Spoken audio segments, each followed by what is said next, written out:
all kinds of things. If a person starts talking when they've been through something, if they start talking about stuff, listen to what they're saying. And if they're open to it, just ask open questions. And if they're open to talking, let them talk. Don't shut them down. Like, that is what these people that I met the other year when I forget what it was that she mentioned. She mentioned something about the things that she lost. And she mentioned something. There was something specific. I can't remember what it was. It was a while ago now. She mentioned something specific, though. And me and another person that were listening, the other person that was listening pulled that typical, well, the main thing is that you made it out alive. And that's when I say the expression on that person's face. It wasn't even just the expression. It was her entire body rocked backwards like she'd been slapped.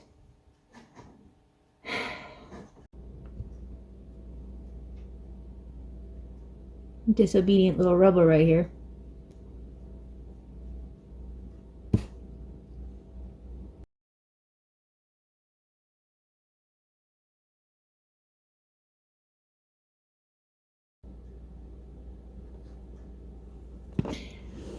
I have only been through one fire in my life. I think the vast majority of people have been through no fire, so I've got a slight leg up, if you want to call it that. Plenty of people have had way more experience than me, personal and professional experience. I have no professional experience at all, and I only have one instance of a personal experience. Even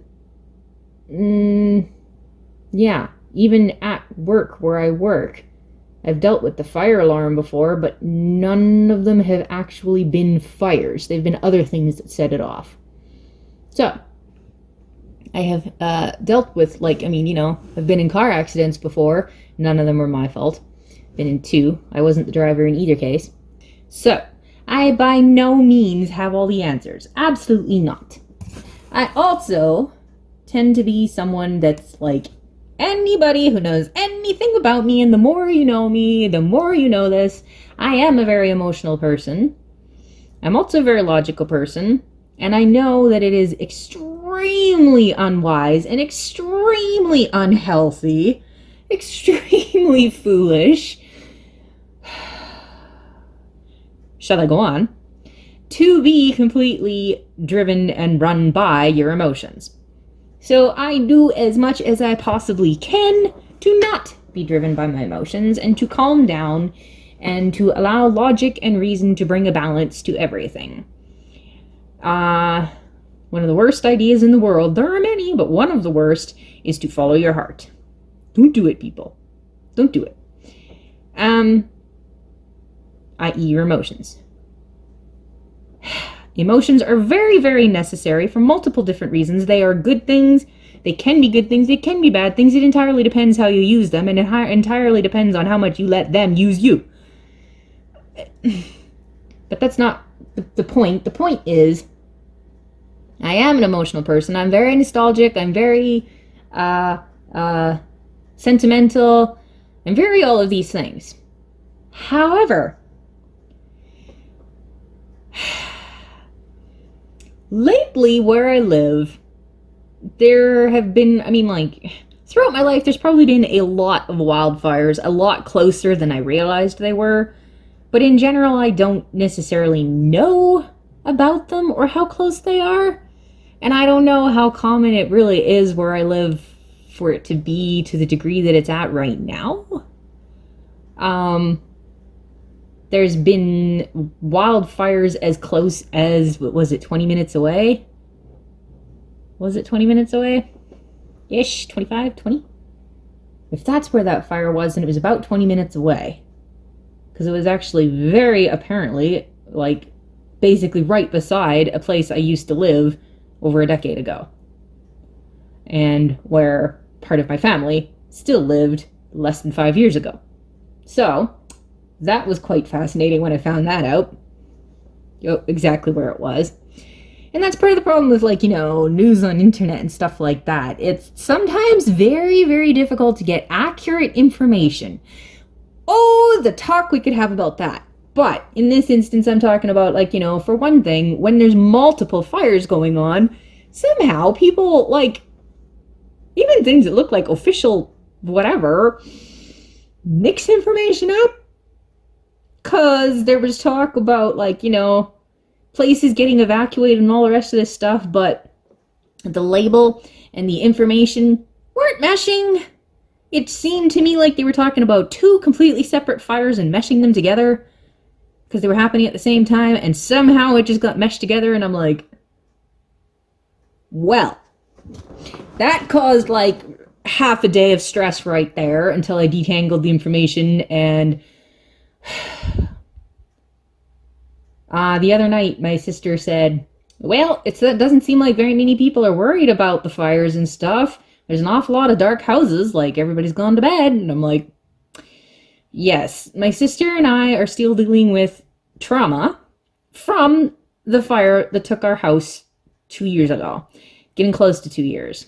This is May, June. 1 month from now, it will have been 2 years since our house burned down, and we lost absolutely everything that we own, except our 3 animals, my car, our cell phones, the clothes we were wearing, any jewelry that we were wearing. My sister got her glasses and wallet. I didn't get either of those. So I did a video quite a while ago talking a little bit about that. And in that video, I forgot I even mentioned that. In the video, I mentioned there was one other thing that I wanted to talk about, but I was really afraid to talk about it. And, was it last year already? It hasn't been a whole year. It can't possibly have been a whole year. Less than a year ago, I met somebody that lost their place in a fire, and they lost everything. At least as much, if not slightly more than I did even. They didn't have any animals, but they lost their home, and in the process of talking with them and watching people interacting with them around us, that very same thing that I wanted to talk about and was afraid to talk about came up again. And I almost made a video. I literally wrote a script about it. And I was afraid to do it. And I don't have the script open right now, so I don't remember what it said exactly. I know what it is that I want to say, but I don't remember how I said it in that script because I don't have it open at the moment. And I'm not going to open it. And the thing is, why am I afraid to say it? Well, going back to the emotion and whatnot and all that kind of stuff, I am someone that always thinks about everybody else before myself. And what I mean by that is, like, you're supposed to think of others before yourself.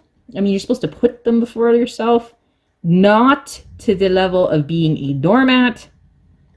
That's not what that means. Long discussion, short form of it. But the thing is, sometimes I'm like so worried about how other people will take something because I've been so misunderstood so many times in my life. And worse is when I know that someone's intentions are good, when they're saying something or doing something, they're coming from a very honest place of wanting to help you or to comfort you. When in reality, what they're doing is actually harming you and causing minor to major distress, depending exactly what it is they're saying and exactly why they're saying, like, what your mind is right now.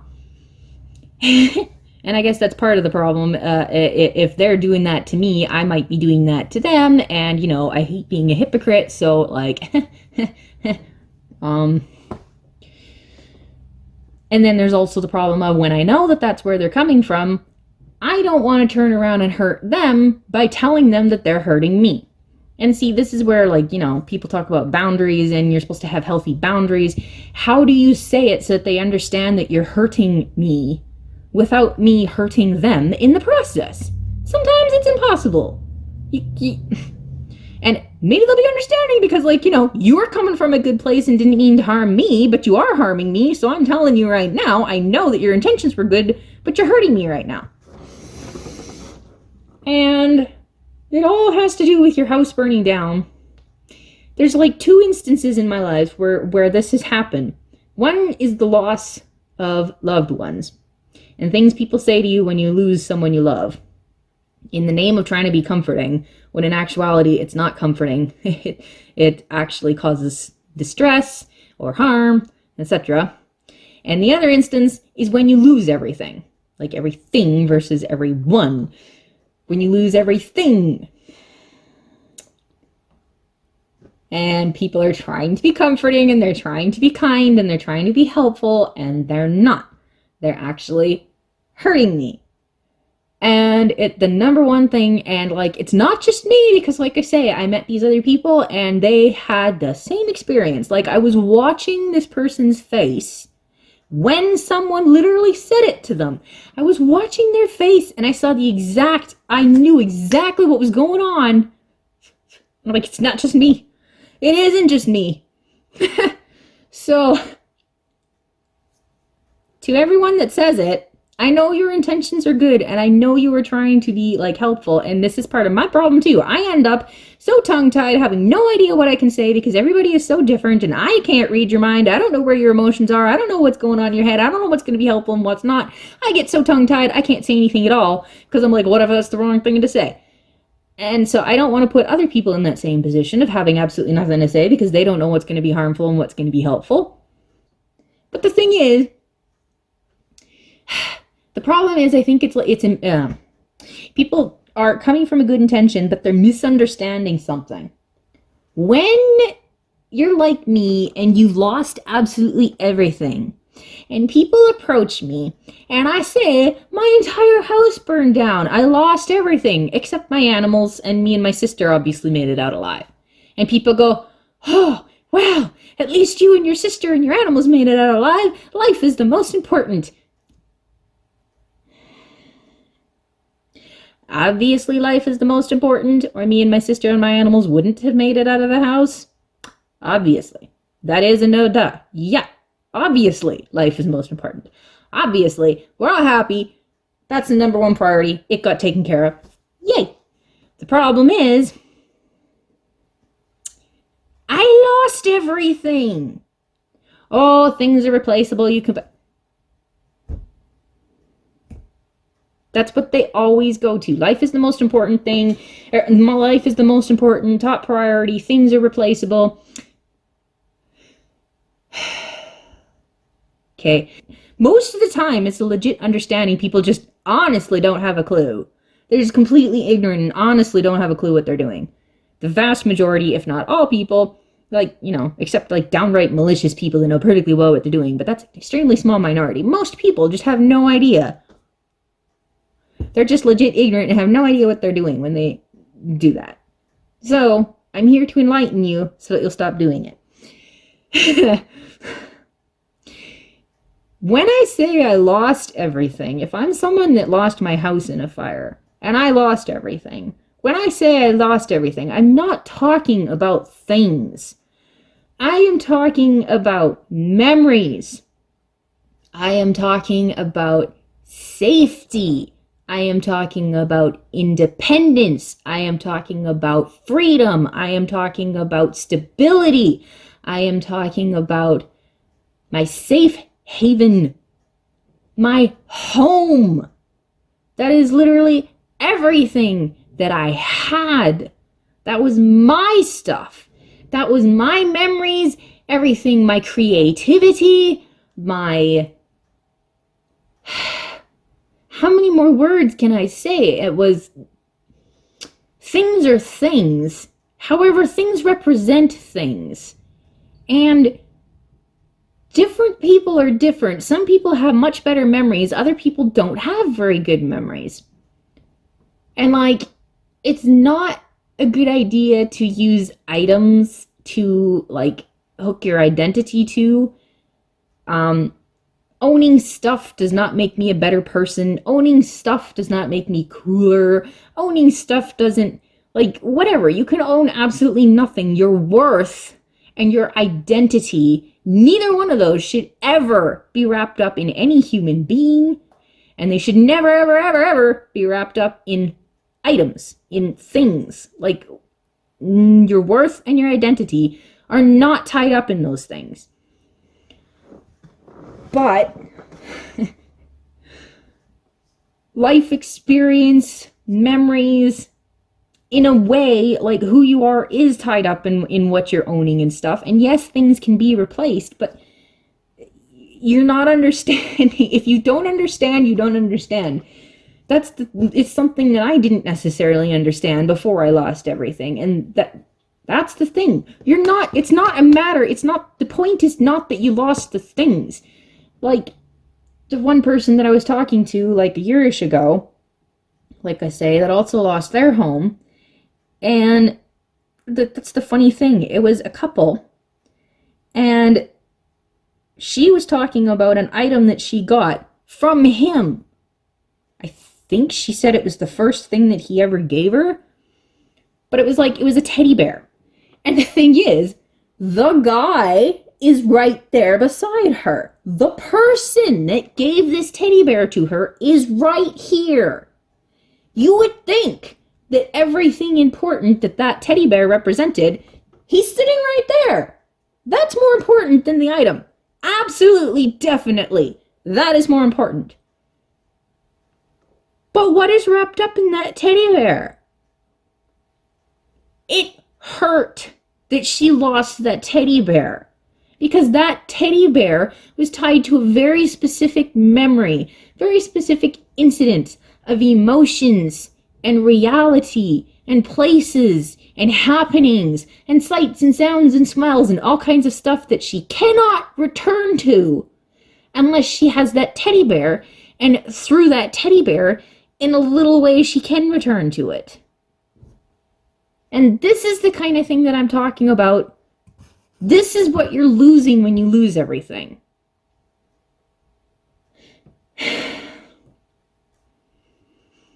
It's not a matter of the things or what's gone, and like things are not as important as life. Absolutely, definitely true. But like, even if you don't take it to the level of, remember, I lost my brother and I lost my dad. Both of them passed away. My brother back in 2009, my dad in 2019. I lost both of them. And when the house burned down, I lost everything that I owned, that they had ever touched, that they had ever made, that they had ever... everything that helped me remember them. Like I say, I've got a bad memory. Remember that too. I have a bad memory. I need things to help jog it and bring it back. And like, it's just special when I'm holding a book and I know that this writing, my brother held the pen to write those words on that paper. He was the one thinking those thoughts. He had it in his head as he wrote it down. That's his handwriting. Oops, I didn't mean to start crying.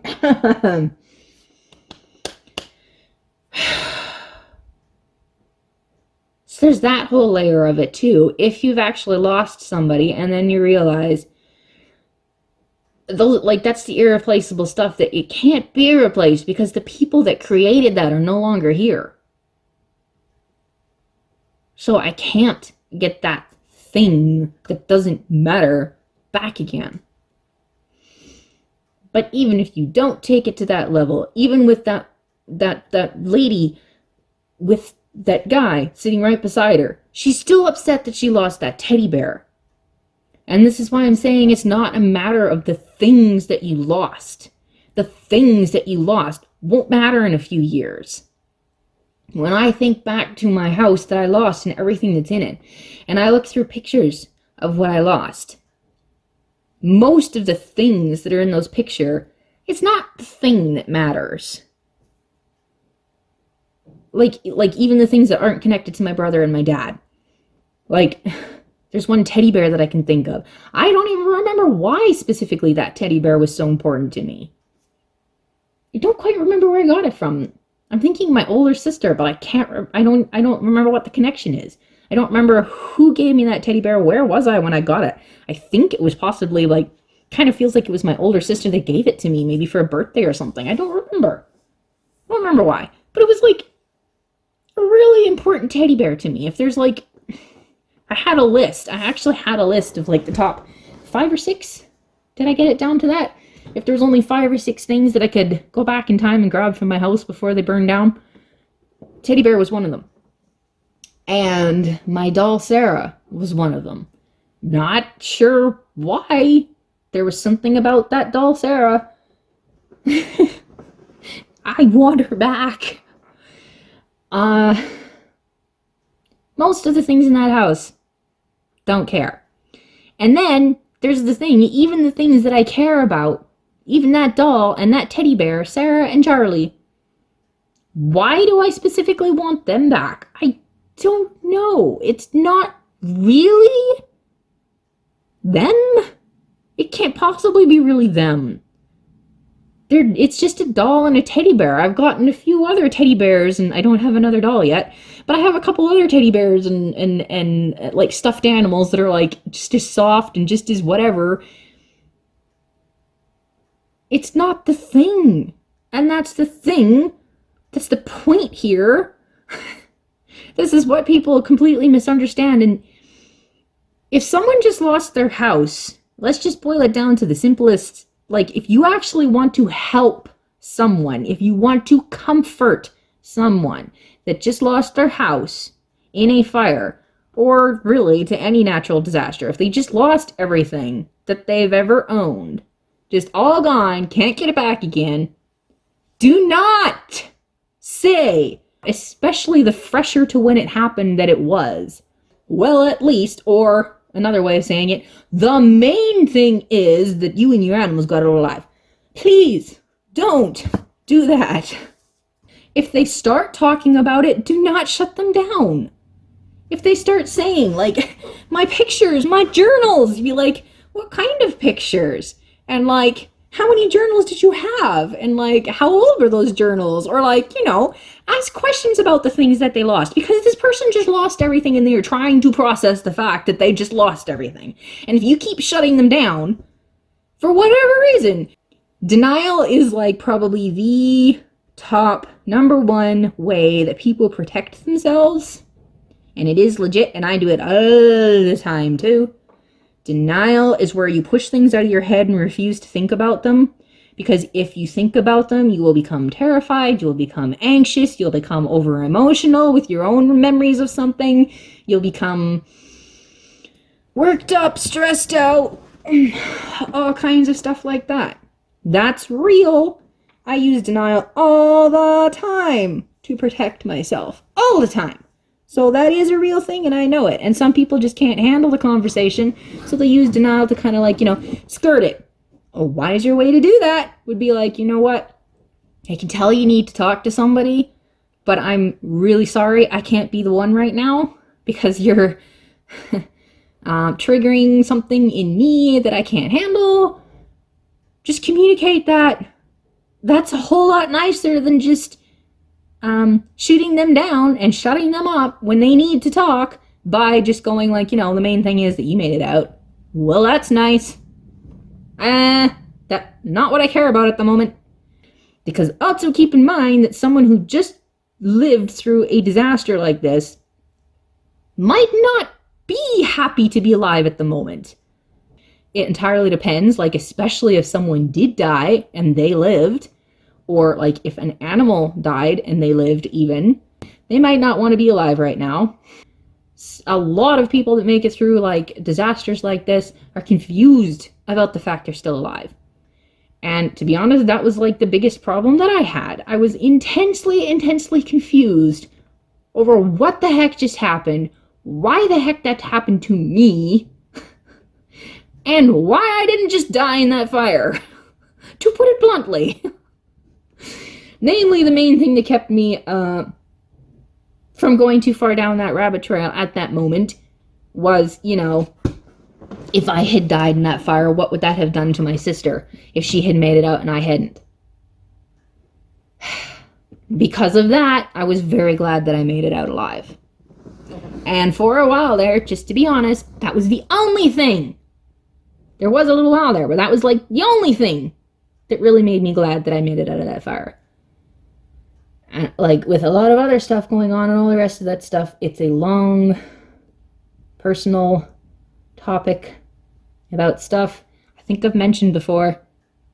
Topics that like I would like to do something on, but I don't know how to approach it because it's so extremely personal, is the whole topic of death and how my viewpoints of it have dramatically shifted because I made it out of that house alive. But it is really hard to find words to explain what I mean by that. And some people will hear it and like instantly flip out, and I don't want you to flip out. So it's like, it's a very sticky topic that I feel like I have to be very careful of how to approach, and I don't know how to approach it. But that's a kind of glimpse of, like, and it's a common thing when people survive something traumatic like that. It's a common thing to be confused, I think. I don't think it's just me. What on earth am I still here for? What on earth am I still on Earth for? What's the point of that? I don't get it. And that is part of why people need to talk about it. That's the thing. When people go through something, the most important thing is to listen. Not to claim you've listened. Not to put it through your filters of your life experience. Not to just jump in there with a fix-it. And like, there's many different reasons why people jump in there with a fix-it. Basically, all of what I just said does have a time and place. Some of these things definitely need to be said. Some of them need to be discussed. There's a time and place for all of it, for sure. It's not something that you just need to completely throw off and put aside and whatever. Like I say, a lot of this very much definitely has to do with who it is and what your relationship with them is. But there's also, like, no matter who it is and no matter what your relationship is with them, always the first thing that you need to do is to listen to the person that just went through this, to find out what they are thinking and feeling and going through right now. People have very different ways of processing depending who you are. Some people take a whole lot longer to process than other people do, and some people need to just like completely internally process before they bring anything out in the open, and some just need to partially process internally before they bring it out in the open, and some people just spill everything right off the bat to absolutely everybody and anybody that will listen. Very much depends on the person and what they're like. But if a person does open their mouth and start talking, you have to listen to them. If they say, I lost everything I owned, I lost everything except that me and my animals made it out of the house alive, the parts that you're supposed to be focusing on is not that me and my animals made it out alive. You can be like, oh, well, thank goodness you made it out, but I am so sorry that you lost everything. And you're like, yeah, I lost everything. Like, you know, my journals, and I've got a terrible memory, so it feels like my entire life has now been wiped out. And what would you say if someone said that to you? Would you be like, oh, that sounds terrible, but anyway, oh, look, I gotta go. Maybe, like, you'd be like, really? That sounds absolutely devastating. Not just upsetting, but, like, absolutely devastating. Like, yeah, it kind of is devastating. And you'd be like, well, what do you remember about your journals? Like, how many of them did you have? What did they look like? Like, they were actual notebooks? Or were they like, you know, did you use stickers? Did you draw pictures? How often did you write in your journals?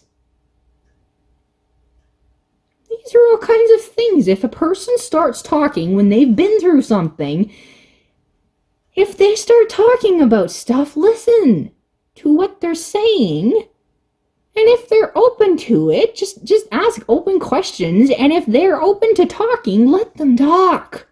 Don't shut them down.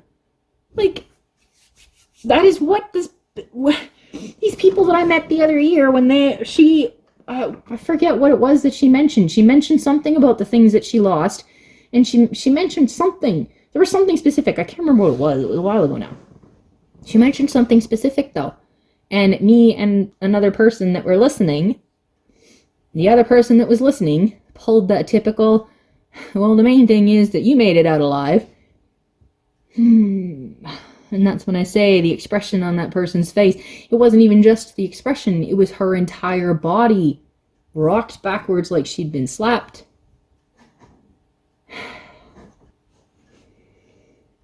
And I just had to get up for a minute. So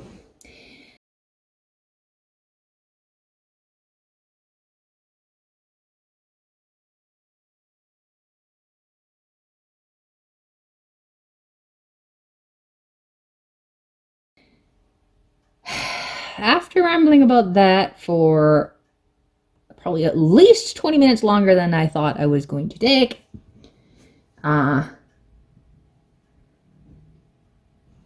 what's that? Hair. There's hair everywhere when you own animals. So, yes. I think that was everything that I really wanted to say about that. And I hope that made sense to you, and I hope that you are understanding what the misunderstanding is here, and take the possibilities of ways that you can avoid accidentally hurting someone in the future.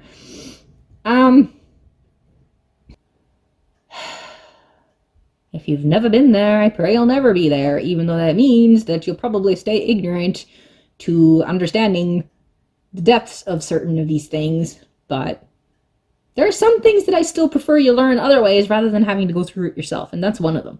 Rather you learn these lessons through other people than to have to actually experience stuff like this.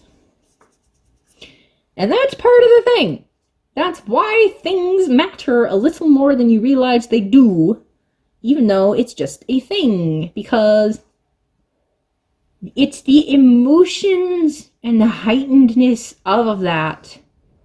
You desperately cling to things when they're like vanishing before your eyes, and then you feel like you'd do anything to get them back. And a lot of that stuff calms down and it's fine in the end. There's a whole bunch of that stuff it's not the things that matter so much. This has been almost 2 years, and it's not the things that necessarily matter. It's the feeling of being there. It's the knowing that that was literally my home. What do you think of when you think of the word home? It wasn't just a house. It wasn't just a dwelling place. It wasn't just a facility that I rented to put my stuff in and sleep at. It was my home. It was where everything that belonged to me and with me was.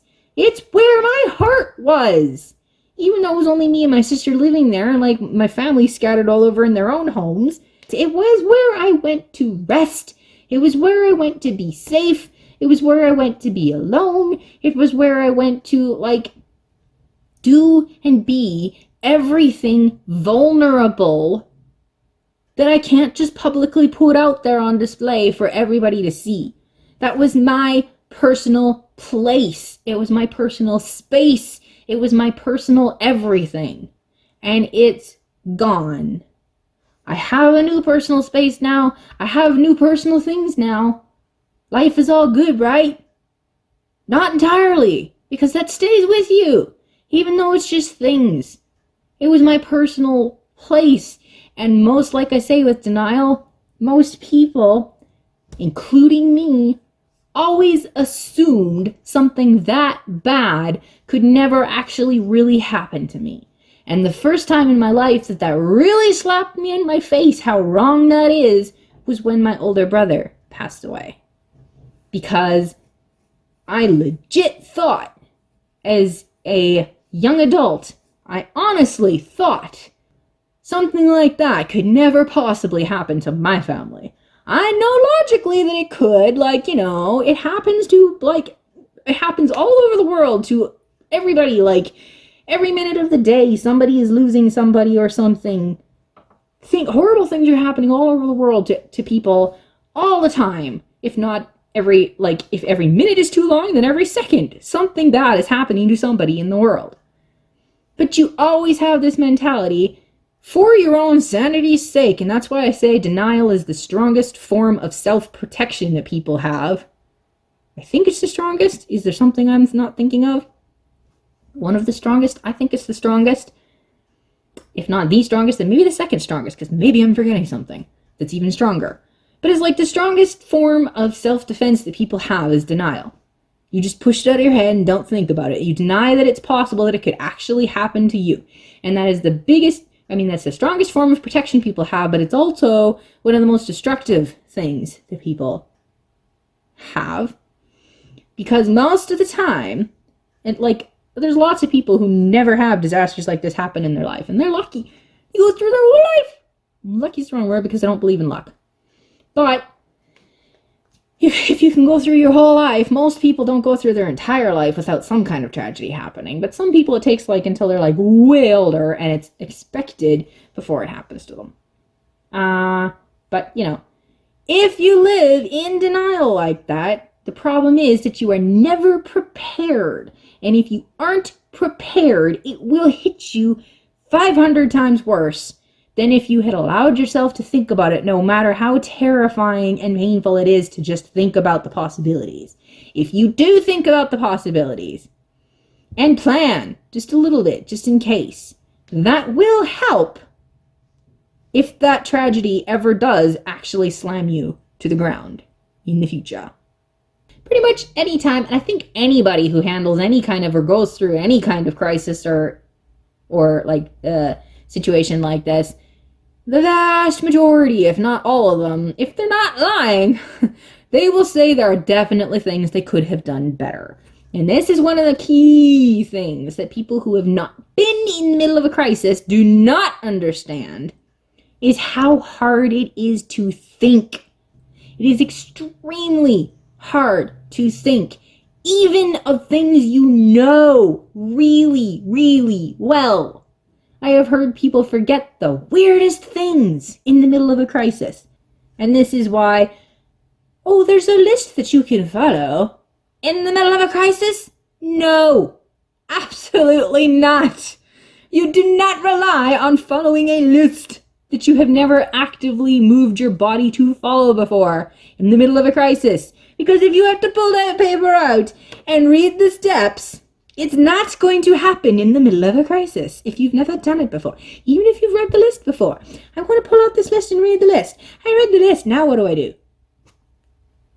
It's not going to work. I have had so many nightmares, literally, dreams. Literally, I've had so many nightmares of a fire coming, and I'm in my dream, frantically trying to grab everything I own, all of the most important things even, and every time I turn around, there's one more thing, there's one more thing, there's one more thing.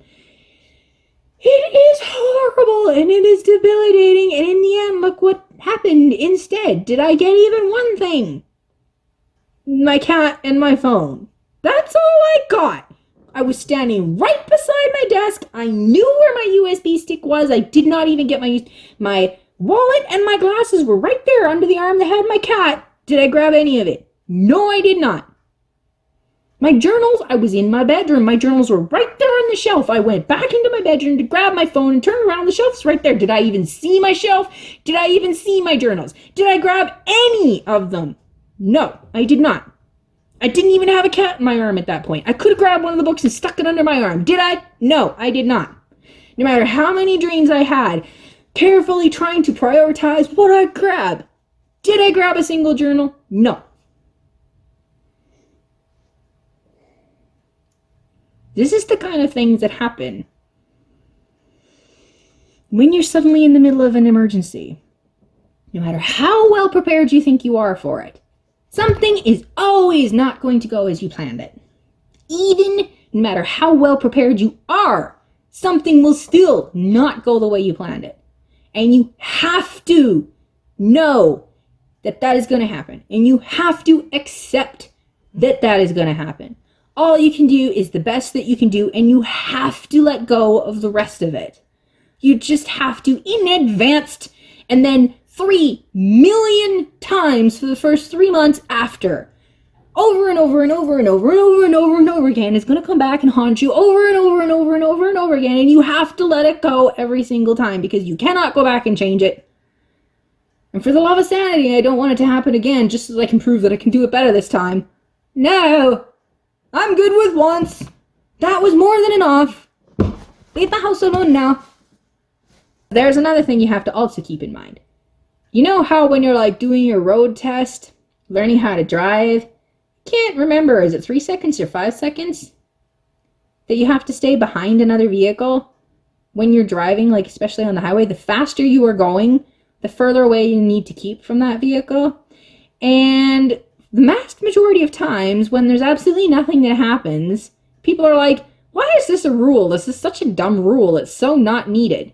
What you're completely neglecting to remember is if you do happen to have to slam on the brakes, it's not just a matter of slamming on your brakes and your car stopping.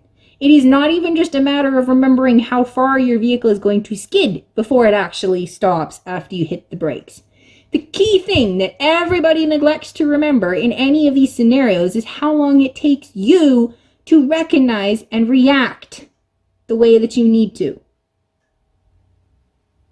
It takes longer than you think, and if you think 3 seconds doesn't matter, it does. 3 seconds is a matter of life and death in the middle of a crisis situation. It's a matter of saving 5 things or saving absolutely nothing. 3 seconds matters way more than you think it does.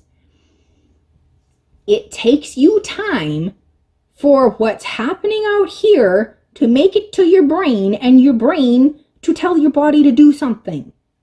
It takes time. So you have to keep that in mind as well. 2 minutes. What are you going to grab in 2 minutes? Everything living. Run.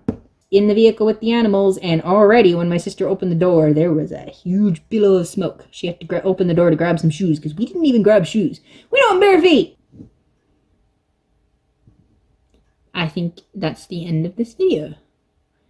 So, whatever ends up being in it, however long it ends up being, I don't know if I'll cut it and make it in 2 different videos, whether I'll keep it in, I'd rather prefer to keep it in one long video because tell me if any of that was useful to you.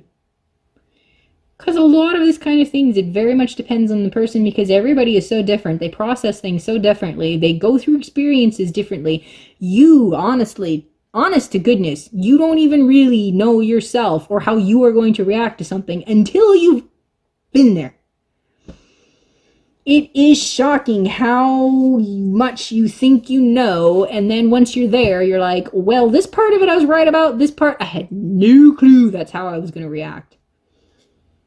It very much depends on where your head was before it happened and what happened in the middle of the happening.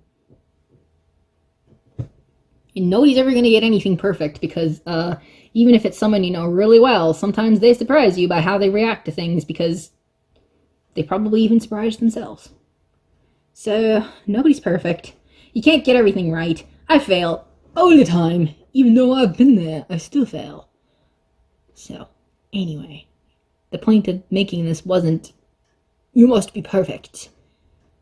Because I don't even know everything. This is just personal experience and what my thoughts have been, or some of my thoughts have been, as a result. And just maybe some thoughts that I hope will help somebody, either because you've been there and you thought you were the only one thinking it, and I'm telling you you're not, or because you want to learn how to help people that have been in that middle of the situation, but you don't know how to, or you're someone that thought you were helping, and after hearing all of this, you realized you weren't, and now you have some ideas of how you actually can help people. So, there you go. However long this video ends up being. At the moment, it is 1 hour, 49 minutes, and 54 seconds long. So, my word. When I start talking, I don't stop. Thank you for watching. If you want to leave a comment, go ahead and leave a comment, but be nice. Or I will just delete your comment.